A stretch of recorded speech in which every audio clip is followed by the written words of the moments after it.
Assalamu alaikum wa rahmatullahi wa barakatuh. Jumu'ah mubarak alaikum. J'espère que vous allez bien et que tout se passe bien pour vous. Donc ça fait longtemps que j'avais pas fait de vidéo, que j'avais pas passé de message. Et pourtant je pensais à vous passer un message.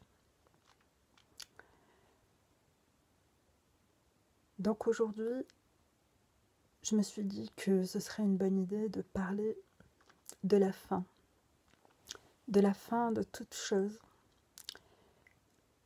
Parce qu'à mon sens, si on n'a pas conscience de la fin des choses, si on n'a pas conscience de la limite des choses, on n'a pas conscience non plus de la forme de ces choses, ni de leur existence.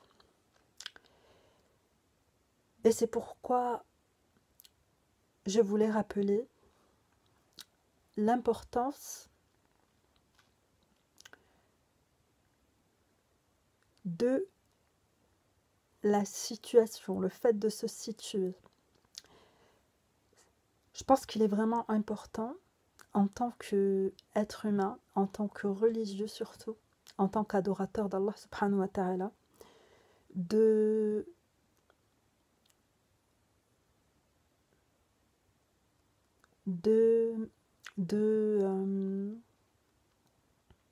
se situer,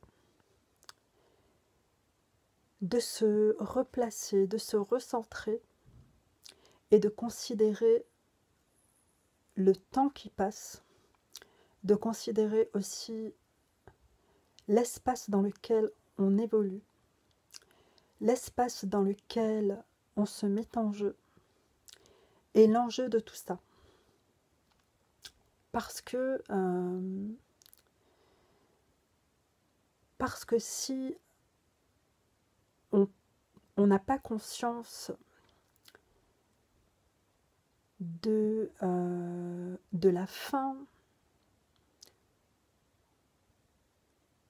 de toute chose, on n'a pas conscience non plus de l'utilité de cette chose, on n'a pas conscience de l'utilité de ces choses. C'est la fin qui justifie les moyens. C'est pas une expression par hasard. C'est pas une expression par hasard. Et je la trouve même merveilleuse, cette expression. C'est la fin qui justifie les moyens. Parce que il y a quelque chose de mystique dedans, il y a quelque chose de divin dedans. Il y a encore une fois un signe, on vit au milieu des signes. On vit au milieu de signes qui se répondent et qui font écho dans le cœur du croyant. Et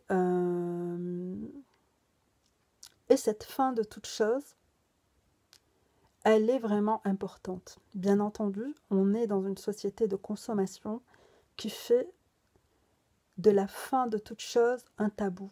On nous montre beaucoup de publicité. D'ailleurs, la publicité, j'en parle souvent. Parce que la publicité, c'est un grand mensonge et c'est une grande pancarte derrière laquelle il y a le néant. Et donc, on est dans une société de consommation qui nous montre beaucoup de publicité et qui en parallèle ne nous montre pas les immenses décharges, les immenses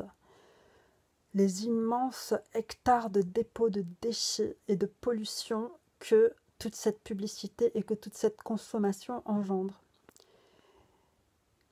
Et on nous montre aussi des émissions, des films de cinéma. On nous vend de la musique, mais les coulisses de tout ça ne nous sont pas montrées non plus. On nous montre un aspect des choses tout en nous cachant la partie la plus active de tout ce décor en fait. Bref. Et donc, on oublie beaucoup. On oublie beaucoup dans la société dans laquelle on vit et dans notre mode de vie. On oublie beaucoup les choses essentielles. Ce qui fait qu'on se perd. On se perd beaucoup. Que ce soit au niveau personnel, que ce soit au niveau relationnel, que ce soit au niveau professionnel, on se perd. Que ce soit au niveau affectif, que ce soit au niveau religieux aussi, on se perd beaucoup. Et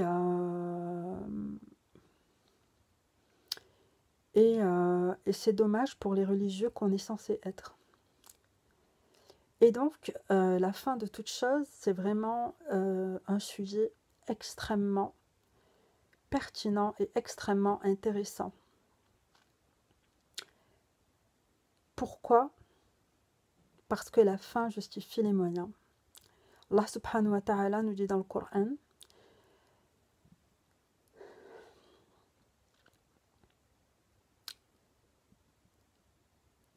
qu'il n'a créé les djinns et les hommes que pour qu'ils l'adorent. Donc, on existe. Pourquoi ? Pour adorer Allah subhanahu wa ta'ala. Allah subhanahu wa ta'ala, il dit dans le Coran, tout ce qui est sur elle, sur la terre, sur la terre, sur cette planète éphémère, doit disparaître. Seul subsistera la face, l'objet, le visage d'Allah, plein de majesté et de gloire. La fin de toute chose, c'est Allah subhanahu wa ta'ala. La fin de toute chose, c'est Allah subhanahu wa ta'ala. Et la fin, elle justifie les moyens. Et la fin, elle justifie les moyens. Cette fin de Allah subhanahu wa ta'ala justifie le fait qu'on existe. Elle justifie le fait qu'on soit présent ici et maintenant. Cette fin victorieuse d'Allah subhanahu wa ta'ala, elle justifie qu'on soit vivant ici et maintenant, avec comme objectif de le satisfaire, avec comme objectif de plaire à Allah subhanahu wa ta'ala. Et ça, encore une fois, c'est extrêmement intéressant parce que si on oublie cette fin en soi qui fait qu'on est là, eh bien, en réalité, on est là que pour s'égarer. Et si on oublie Allah subhanahu wa ta'ala,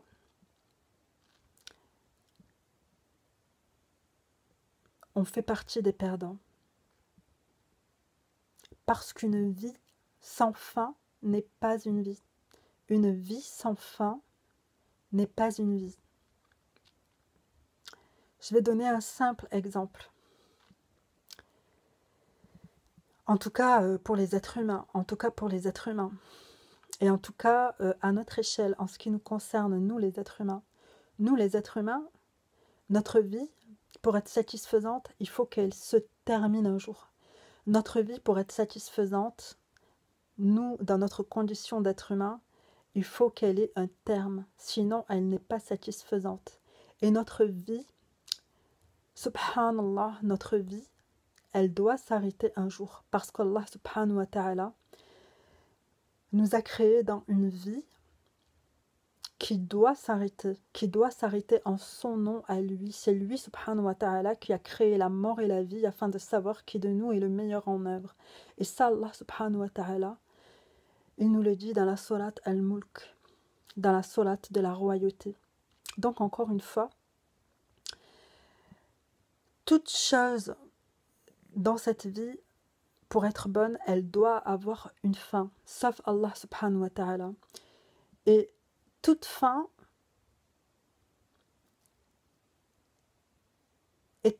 est bonne. Et Et bien entendu, la fin justifie les moyens. Ça peut paraître... En fait, je ne sais pas comment ça peut paraître, mais c'est pas important. Ce qui est important, c'est que c'est vrai et que c'est la vérité. Et ce qui est important, c'est que c'est la vérité, que ce soit compris ou non, de la part de mes interlocuteurs. Ce qui est important, c'est que c'est la vérité. Et c'est pour ça que je le dis maintenant. Et bien entendu,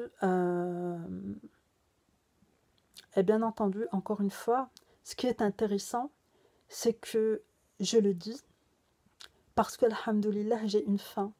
Ce qui veut dire que ma parole a une valeur et que je ne m'amuse pas à parler pour me faire plaisir ou pour faire plaisir à qui que ce soit.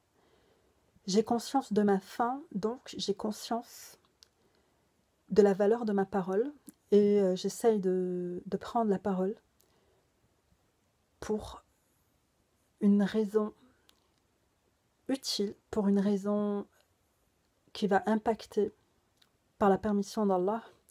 Et je prends la parole parce qu'il faut le faire, parce que je sais que je suis de passage dans cette vie et que je ne suis pas éternelle et que donc j'ai quelque chose à dire et à faire dans cette vie par rapport à Allah subhanahu wa ta'ala.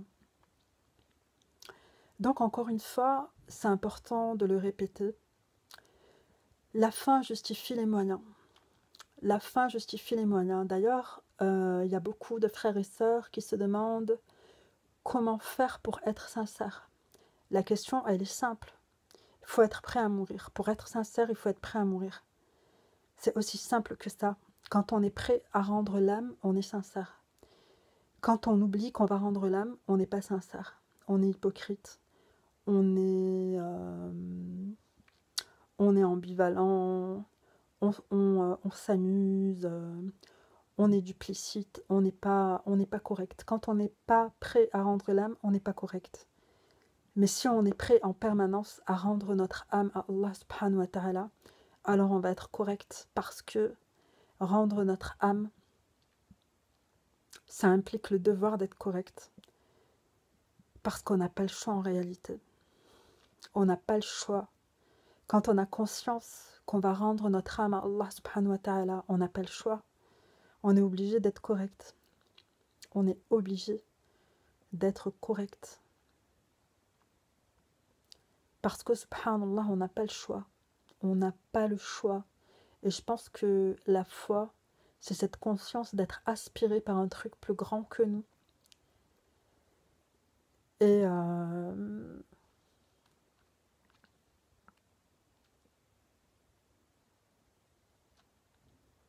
être aspiré par un truc plus grand que nous. Donc une fin qui justifie les moyens, encore une fois.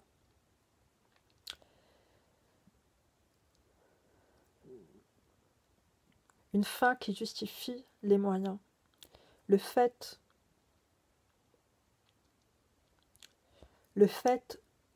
qu'on sera effacé dans quelque temps, le fait de devoir retourner à Allah dans quelque temps fait que on va s'employer d'une manière adéquate à ce pourquoi on est ici et maintenant. Et ça, c'est important. Et ça, c'est important. Parce qu'on a beaucoup trop de jeunes qui sont complètement perdus, complètement égarés, complètement paumés. À chaque fois qu'il y a quelqu'un qui est déboussolé, paumé, égaré, perdu, que ce soit le SDF en bas de chez moi, qui est alcoolique,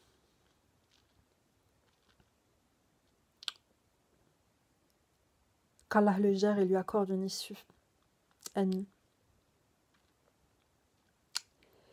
Et donc que ce soit le SDF en bas de chez moi ou que ce soit n'importe qui d'autre, un adolescent qui chemine et je sais pas moi qui passe par la dépression, une personne qui est en crise parce qu'elle vient de se faire licencier.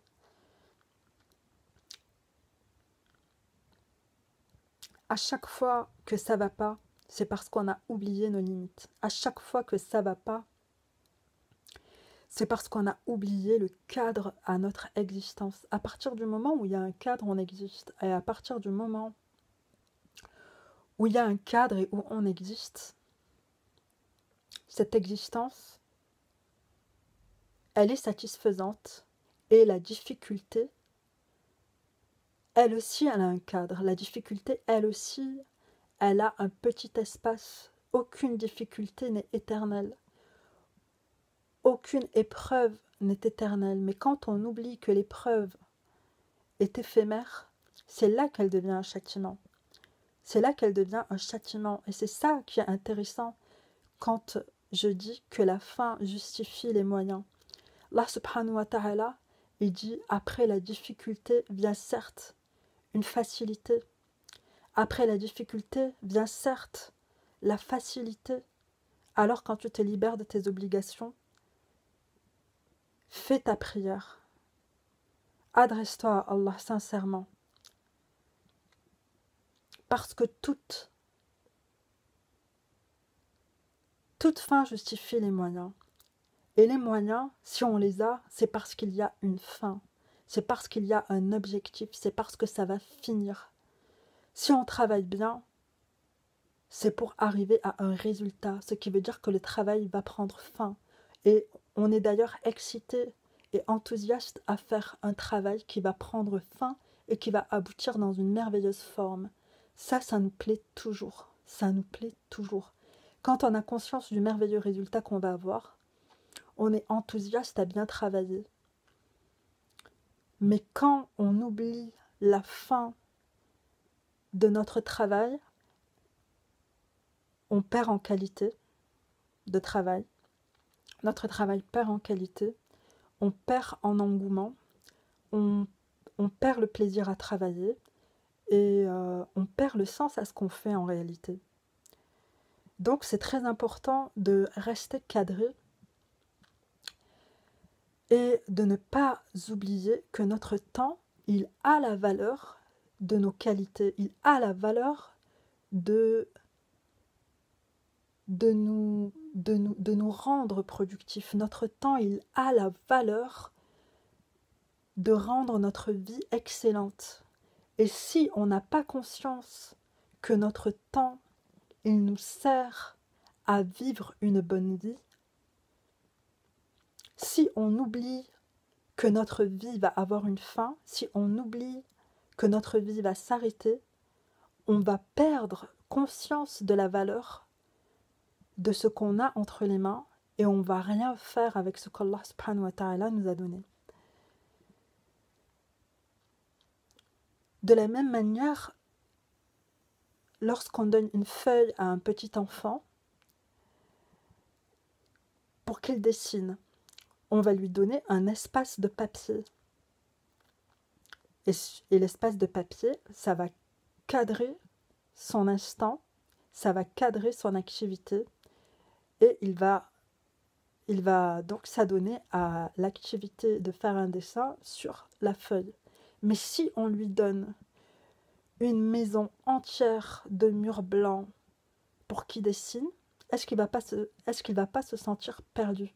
Est-ce qu'il va continuer à dessiner? Et qu'est-ce qu'il va dessiner? Il va rien dessiner du tout. Ça va être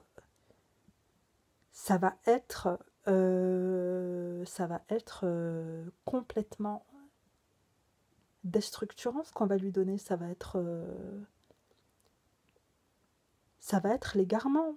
Parce qu'il n'y a pas de logique. Il n'y a pas de logique à ça. Allah subhanahu wa ta'ala dit dans le Coran: qu'y a-t-il au-delà de la vérité sinon l'égarement? Qu'y a-t-il au-delà de la vérité sinon l'égarement? Et ceci pour rappeler que la vérité, elle est structurante. La fin de toute chose, elle appartient à Allah subhanahu wa ta'ala. Et sans conscience de ça, on va être égaré, on va perdre en saveur de notre vie, on va perdre en conscience de soi, on va perdre en conscience de nos qualités, on va perdre en gratitude, on va perdre en reconnaissance en Allah subhanahu wa ta'ala, et on va faire n'importe quoi, et on va faire partie des égarés, et on va faire partie de ceux dont l'effort s'est égaré alors qu'ils s'imaginaient faire le bien. Comme toutes ces personnes qui éprouvent une satisfaction à vivre à travers leur ego, à vivre à travers le regard des autres, à vivre à travers énormément de choses qui les coupent de la réalité, que la fin de toute chose, que la fin de tout ce qu'ils font, que le but en réalité de tout ce qu'ils font appartient en réalité à Allah subhanahu wa ta'ala. Ces gens-là qui vivent et qui craignent de penser à leur propre mort. Ces gens-là qui vivent et qui considèrent la mort comme un problème, comme un tabou, comme quelque chose de détestable, de désagréable, et comme quelque chose à quoi il ne faut pas penser, comme une réalité à laquelle il ne faut pas se préparer et à laquelle il ne faut pas se confronter. Et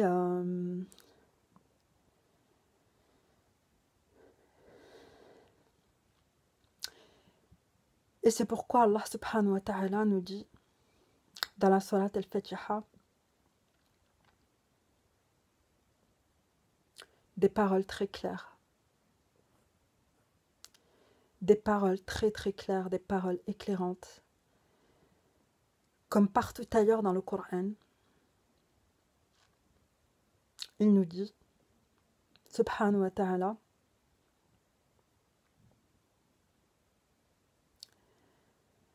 guide-nous dans le droit chemin, le chemin de ceux que tu as comblés de faveur, non de ceux qui ont encouru ta colère, ni des égarés.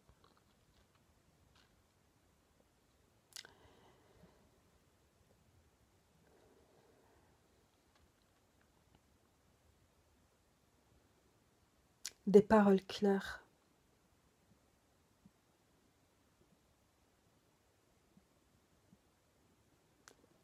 Le chemin de ceux que tu as comblés de faveur. Le chemin de ceux que tu as comblés de faveur. Guide-nous dans le droit chemin, le chemin de ceux que tu as comblés de faveur.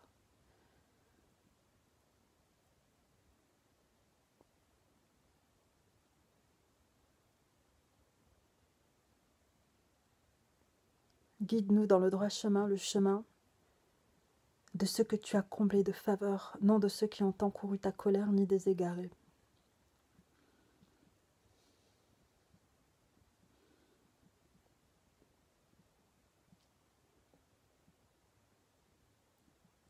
La fin de toute chose, elle est importante.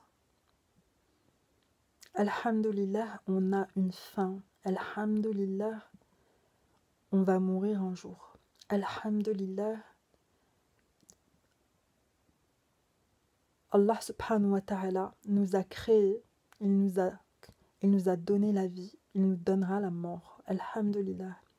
Sans ça, il n'y a pas de saveur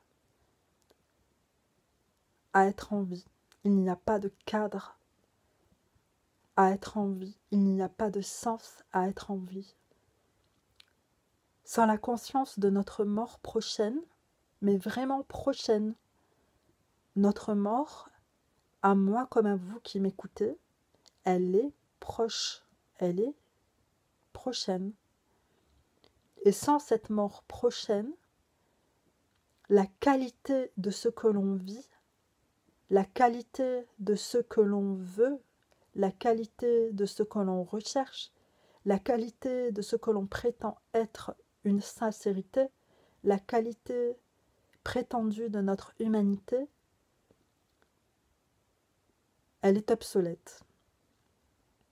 Elle est obsolète en réalité. Pour vraiment connaître la valeur de tout ça, il faut avoir conscience de notre mort proche. Notre mort, elle est proche. La fin justifie les moyens. Et la fin de toute chose appartient à Allah subhanahu wa ta'ala, pas à notre ego, pas à la gloriole, pas au tarot, pas aux partis politiques, pas à l'industrialisation sauvage, pas au libéralisme, pas à la tyrannie. La fin de toute chose, elle n'appartient pas à la corruption non plus. La fin de toute chose, elle appartient à Allah subhanahu wa ta'ala et il nous informera de ce que l'on faisait. Voilà, ça fait quand même 25 minutes que je parle. Je crois que j'ai assez parlé. Je vous souhaite à tous le meilleur. Qu'Allah subhanahu wa ta'ala soit satisfait de nous. Qu'Allah subhanahu wa ta'ala nous aime. Qu'Allah subhanahu wa ta'ala nous bénisse. Qu'Allah subhanahu wa ta'ala nous pardonne. Qu'Allah subhanahu wa ta'ala nous pardonne nos erreurs, nous pardonne. Qu'Allah subhanahu wa ta'ala nous pardonne, qu'Allah nous aime et qu'Allah subhanahu wa ta'ala nous accorde une grande reconnaissance en lui qui fera notre efficacité à travers la réceptivité à ce qu'il attend de nous.